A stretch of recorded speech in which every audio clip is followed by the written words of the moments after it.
নমস্কাৰ সকলোকে স্বাগতম জনাইছোঁ ৰাজুল একাডেমি চেনেলৰ অন্য এটা নতুন ভিডিঅ'লৈ আৰু আজিৰ এই ভিডিঅ'টোত আসাম পুলিচ AB UBৰ বাবে সহায় হ'ব পৰাকৈ 30টা অতি গুৰুত্বপূৰ্ণ কুৱেশ্যন আনসাৰ লৈ আহিছোঁ সেইকাৰণে ভিডিঅ'টো লাষ্টলৈকে চাব আৰু ইয়াৰ পৰা কোনে কিমানটা প্ৰশ্ন শুদ্ধ কৰিলে কমেণ্ট বক্সত জনাব আজিৰ প্ৰথম প্ৰশ্নটো হৈছে শ্ৰীমন্ত শংকৰদেৱৰ কিমানজন পুত্ৰ আছিল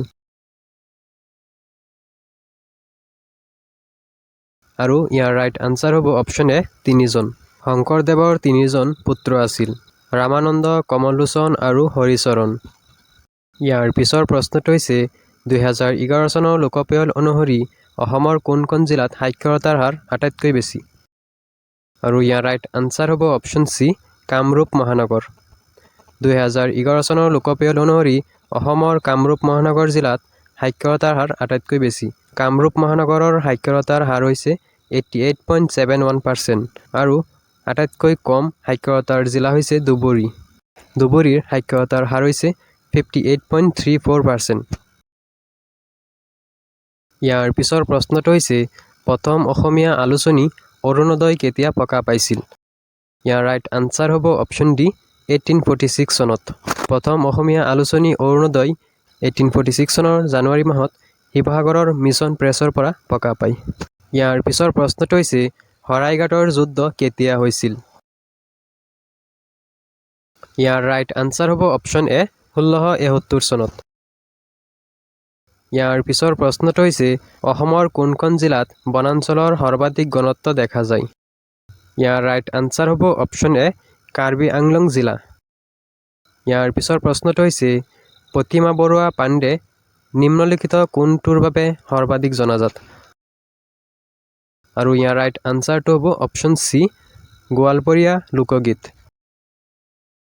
নেক্সট আহোম আৰু মোগলৰ মাজত হোৱা হে যুদ্ধখনৰ নাম কি আছিল ইয়াৰ পিছৰ প্ৰশ্নটো হৈছে উত্তৰ পূব সীমান্ত ৰেলৱেৰ মুখ্য কাৰ্যালয় ক'ত অৱস্থিত আৰু ইয়াৰ ৰাইট আনসাৰটো হ'ব অপশ্যন বি মালিগাঁও ইয়াৰ পিছৰ প্ৰশ্নটো হৈছে নিম্নলিখিত কোনটোৰ ভাৰতত নাগৰিকত্বৰ অধিকাৰ নিয়ন্ত্ৰণ কৰাৰ ক্ষমতা আছে আৰু ইয়াত দিয়া অপশ্যন 4টাৰ পৰা ৰাইট আনসাৰ হ'ব অপশ্যন এ সংসদ ইয়াৰ পিছৰ প্ৰশ্নটো হৈছে 2024 চনৰ অমলপ্ৰভা দাস বঁটা কোনে লাভ কৰিছে ইয়াৰ ৰাইট আনসাৰ হ'ব অপশ্যন ডি বন্দনা দত্ত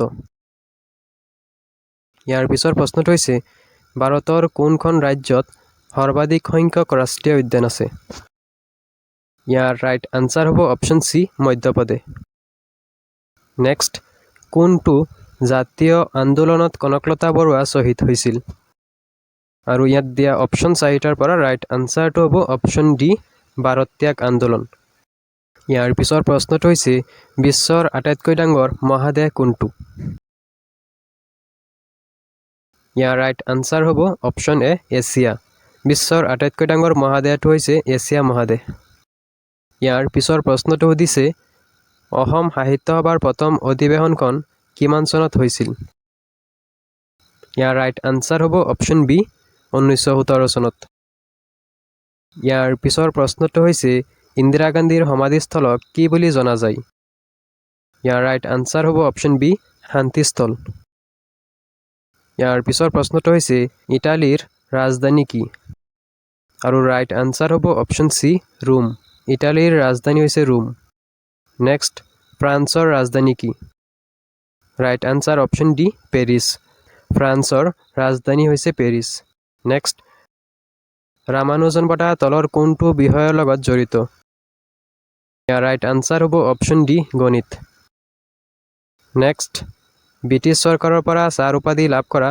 প্ৰথম অসমীয়াজনৰ নাম কি ইয়াৰ ৰাইট আনসাৰ হ'ব option A sir Syed Saadulla next ভাৰতৰ সংবিধানৰ মূল নিৰ্মাতা কোন আৰু ইয়াৰ ৰাইট আনসাৰ হ'ব option A doctor BR Ambedkar ইয়াৰ পিছৰ প্ৰশ্নটো হৈছে নৰেন্দ্ৰ মোদী ষ্টেডিয়াম কোন ঠাইত অৱস্থিত আৰু ইয়াত দিয়া অপশ্যন 4টাৰ পৰা ৰাইট আনসাৰটো হ'ব অপশ্যন সি আহমেদাবাদ নৰেন্দ্ৰ মোদী ষ্টেডিয়ামখন আহমেদাবাদত অৱস্থিত নেক্সট আন্তঃৰাষ্ট্ৰীয় অলিম্পিক সংস্থাৰ মুখ্য কাৰ্যালয় ক'ত অৱস্থিত আৰু ইয়াত দিয়া অপশ্যন 4টাৰ পৰা ৰাইট আনসাৰ হ'ব অপশ্যন ডি ছুইজাৰলেণ্ড আন্তঃৰাষ্ট্ৰীয় অলিম্পিক সংস্থাৰ মুখ্য কাৰ্যালয় ছুইজাৰলেণ্ডত অৱস্থিত। ইয়াৰ পিছৰ প্ৰশ্নটো হৈছে ভৌগোলিক সূচক হিচাপে চিহ্নিত হোৱা প্ৰথম ভাৰতীয় সামগ্ৰী কোনটো আছিল? ৰাইট আনচাৰটো হ'ব অপশ্যন চি দাৰ্জিলিং চাহ। ইয়াৰ পিছৰ প্ৰশ্নটো হৈছে কেৱল মহিলাৰ বাবে প্ৰকাশিত অসমীয়া বাতৰি কাকতখনৰ নাম কি আছিল? ৰাইট আনচাৰ হ'ব অপশ্যন চি উৰুলি। নেক্সট, শংকৰদেৱে প্ৰথম নামঘৰ ক'ত স্থাপন কৰিছিল? আৰু ইয়াৰ ৰাইট আনচাৰ হ'ব অপশ্যন ডি বৰদোৱা। শংকৰদেৱে প্ৰথম নামঘৰ বৰদোৱাত স্থাপন কৰিছিল। ইয়াৰ পিছৰ প্ৰশ্নটো হৈছে ভাৰত চৰকাৰৰ উদ্যোগত লোৱা মিছন ইন্দ্ৰধনুষ কি কাৰ্যৰ সৈতে জড়িত? আৰু ইয়াৰ ৰাইট আনচাৰ হ'ব অপশ্যন বি টীকাকৰণ। ইয়াৰ পিছৰ প্ৰশ্নটো হৈছে অসম চিকিৎসা মহাবিদ্যালয় ক'ত অৱস্থিত? ইয়াৰ ৰাইট আনচাৰ হ'ব অপশ্যন ডি ডিব্ৰুগড়। অসম চিকিৎসা মহাবিদ্যালয়খন ডিব্ৰুগড়ত অৱস্থিত। ইয়াৰ পিছৰ প্ৰশ্নটো হৈছে অষ্ট্ৰেলিয়াৰ ৰাজধানী কি? আৰু ইয়াৰ ৰাইট আনচাৰ হ'ব অপশ্যন চি কেনবৰা। অষ্ট্ৰেলিয়াৰ ৰাজধানী হৈছে কেনবৰা। ইয়াৰ পিছৰ প্ৰশ্নটো হৈছে গ্ৰেট বেৰিয়াৰ ৰিফ ক'ত অৱস্থিত? ইয়াৰ ৰাইট আনচাৰ হ'ব অপশ্যন ডি অষ্ট্ৰেলিয়া। আৰু আজিৰ লাষ্ট কুৱেশ্যনটো হৈছে কোনে প্ৰতাপ বল্লভ উপাধি লাভ কৰিছিল? ইয়াৰ ৰাইট আনচাৰ হ'ব অপশ্যন ডি কলীয়া বুমুৰা।